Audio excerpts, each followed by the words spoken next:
Hola mis queridos amigos, nuevamente con ustedes, su doctor Tigre, el que ronca en esta negra noche neoliberal latinoamericana, sudamericana, ecuatoriana, un médico rural que ha trabajado en los campos de la Amazonía, de los Andes y de la costa del Pacífico de Ecuador, pero en lugares y en momentos críticos.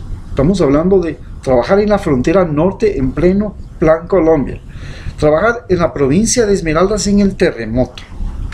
Solo para empezar, actualmente estoy en Quito y como bien ustedes saben, soy un médico que está junto con toda esta población de Quito viviendo en la ciudad más azotada por la pandemia de todo el Ecuador. Hablamos de que Quito tiene el doble de infectados que Guayaquil. Y aunque todavía no le superen el número de muertos, porque Guayaquil sí fue un desastre total debido a la gran corrupción que existía en los servicios de salud. Ya acuérdense de la repartición de los hospitales, de la compra de los insumos, de Abdalá Bucaram metiéndole mano a las compras del seguro. Eso se tradujo en una terrible mortandad.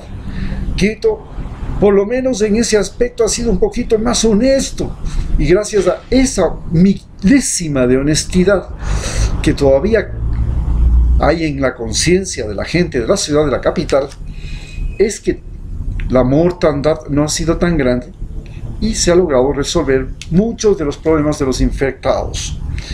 Pero hoy vamos a analizar con ustedes cuáles son las perspectivas que tenemos, primero frente a la pandemia, segundo frente a otro problema que es la crisis económica, y tercero frente a lo que podríamos llamar la crisis moral que vive Ecuador. Porque la diferencia entre lo que está viviendo Estados Unidos, lo que está viviendo otros países latinoamericanos en esta pandemia, es que nosotros no solamente estamos viviendo una crisis sanitaria, sino que estamos viviendo además una crisis económica, y también estamos viviendo algo más terrible, una crisis moral. Estamos desmoralizados, pero desmoralizados hasta sentirnos realmente que no sabemos qué diablos hacemos en este país y para qué diablos tenemos un país llamado Ecuador, y por qué tenemos que luchar por él, por qué tenemos que pensar en un buen gobierno, si a la final la calavera es ñata, da lo mismo Chana que Juana, que solamente es cambiar la careta de ladrón. Oye, a ese punto hemos llegado en esta crisis y en esta pandemia. Para entender lo que es la pandemia, pues a todos nos queda claro que se trata de una pandemia producida por un virus que era desconocido. Se dice que venía de los murciélagos, pero que un virus que juega muchísimo con el clima, con la altura. Entonces, cuando hay tiempos de humedad, es mucho más feroz que hay tiempos de sequía. Entonces, ahora que en la costa están viviendo la sequía, los 6 meses que se llama del verano, porque tienen un verano largo allá, no es como Quito, que tiene 3 meses de verano, y en este año hemos tenido apenas 1 o 2 meses, y eso con lluvias y sin lluvias, un verano completamente anormal. En la costa, en cambio, se viven 6 meses de sequía porque llega la corriente fría de Humboldt, y con la corriente fría de Humboldt se van las lluvias.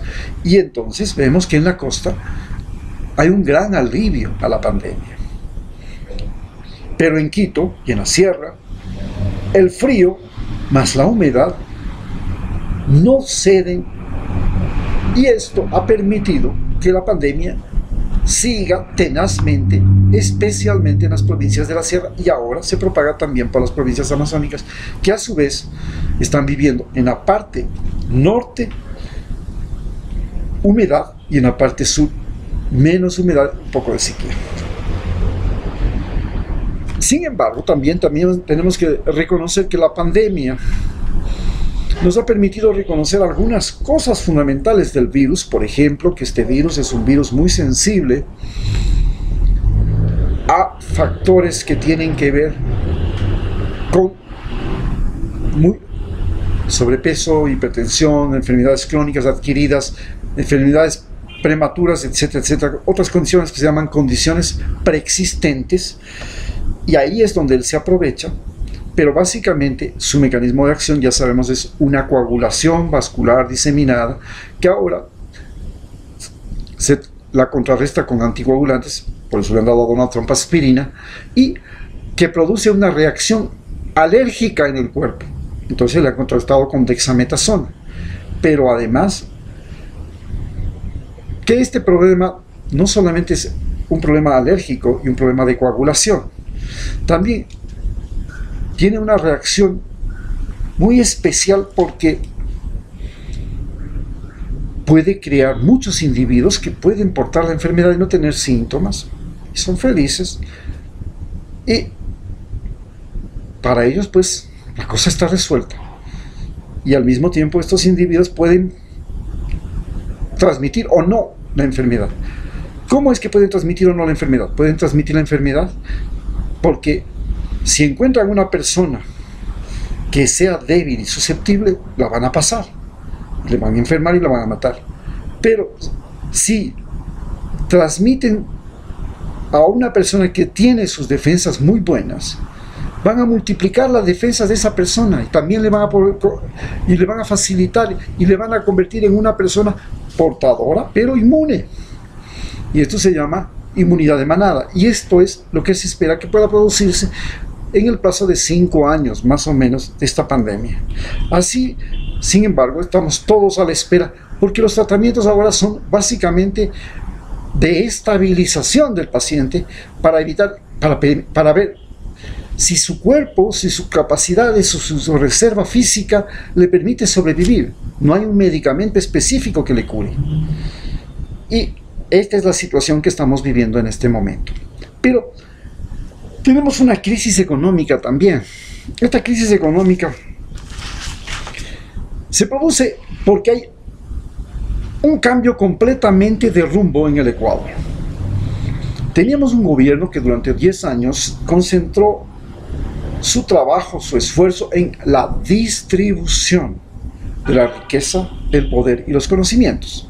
Entonces creó carreteras para que todo el mundo tuviera acceso a los alimentos, y los alimentos pueden llegar con más facilidad a las ciudades. Creó al mismo tiempo con esas vías, pues, se multiplicó el turismo, se multiplicaron las relaciones, cambiaron entre la ciudad y el campo. Bien, también creó una red de internet, que ahora la necesitamos y la utilizamos, pero a más no poder, una de las mejores redes de internet del mundo.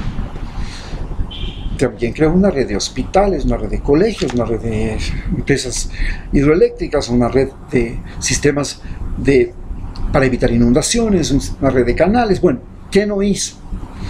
Hasta alerta temprana, hasta UPCs de la policía, cambió todo.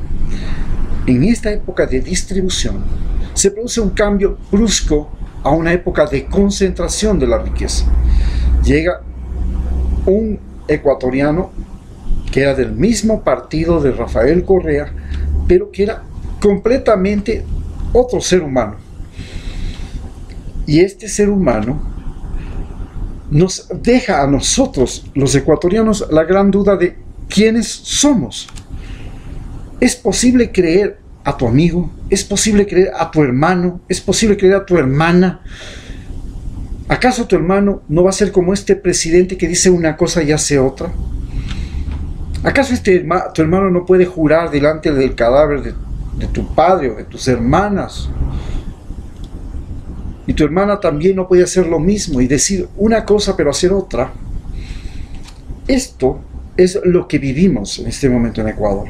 Es decir, la inseguridad. Entonces, pasamos de esta época de concentración de la riqueza, y esta concentración de la riqueza comienza por darle a los bancos privilegios, por permitir la salida de capitales, por permitir el enriquecimiento rápido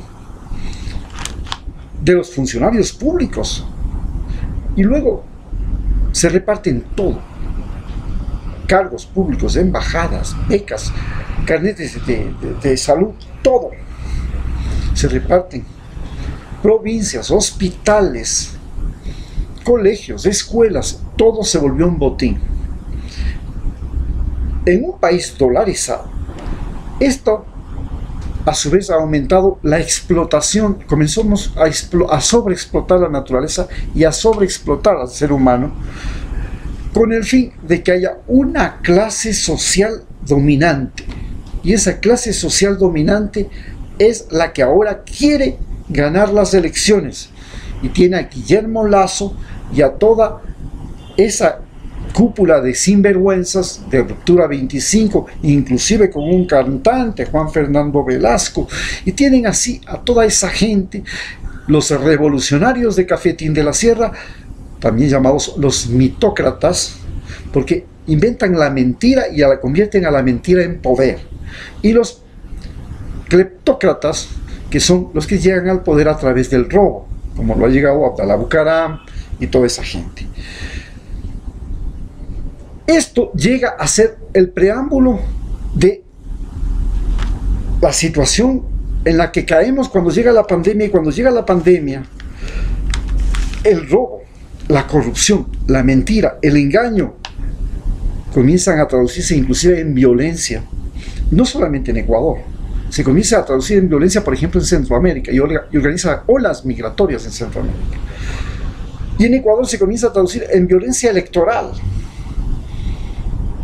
Y para la violencia electoral entonces se utiliza y se juega con las leyes, se juega con la justicia, se crea inseguridad. Y el momento que se crea inseguridad, usted ya no cree en la palabra de su amigo, de su hermano, de su pariente, ya no cree, sale a la calle pensando que le van a robar, y va a la corte, va a la justicia, pensando que nadie le va a hacer caso, que no va a haber justicia. Ya de antemano sabe que no va a haber justicia. ¿Por qué? Porque la justicia no se la utilizó para hacer justicia, sino para hacer persecución política. Y eso creó inseguridad.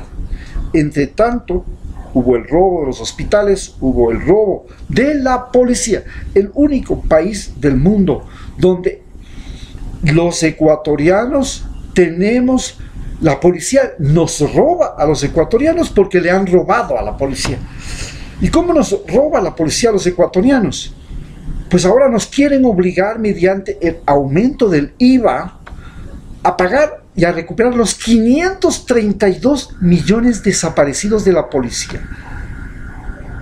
¿Cómo diablos sucedió eso? Llegamos a tener una policía que, en lugar de evitar que nos roben, nos roba. Y en lugar de evitar que le roben, se deja robar. A ese punto llegamos a este país. Y ese es el momento que estamos viviendo. En este momento estamos en las elecciones. Muchas gracias.